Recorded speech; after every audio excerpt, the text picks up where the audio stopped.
বাংলাদেশের সকল পর্যায়ে প্রশাসনের উদ্দেশ্যে বলতে চাই, আপনারা যদি অবিলম্বে এই দালালি বন্ধ না করেন, যেভাবে খুনি হাসিনাকে দেশ ছেড়ে পালাতে হয়েছিল, আপনাদেরকে দেশ থেকে পালানোর সুযোগ আমরা দিব না। কাঠের পুলে সেখানে কসমোপলিটান নামে একটা স্কুল রয়েছে, যার মালিকানাধীন আমাদের প্রতিদ্বন্দ্বী রাজনৈতিক দল। সেখানে তারা একটা আখড়া বানিয়েছে। বেশ কিছুদিন যাবত আমরা সেখান থেকে তথ্য পাচ্ছিলাম যে সেখানে বিপুল পরিমাণ লাঠি সোঁটা এবং সম্ভবত আগ্নেয়াস্ত্র মজুত করা হয়েছিল।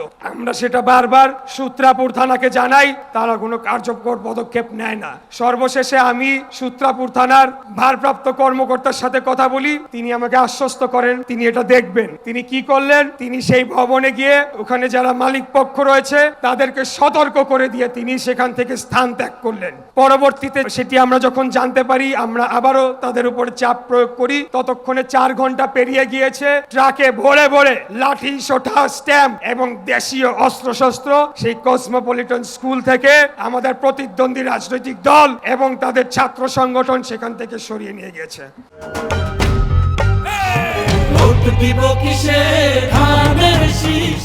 এখানে আরেকটু উল্লেখ করতে হয়, কসমোপলিটন একটা ভোট কেন্দ্র হবে। তো আমি আপনাদের মাধ্যমে বাংলাদেশের সকল পর্যায়ে প্রশাসনের উদ্দেশ্যে বলতে চাই, আজকে বাংলাদেশে জাতীয়তাবাদী দলের নেতা কর্মীরা এই জায়গায় আকাশ থেকে টপকায়ও আসে নাই, বাতাসের সাথে ভেসেও আসে নাই।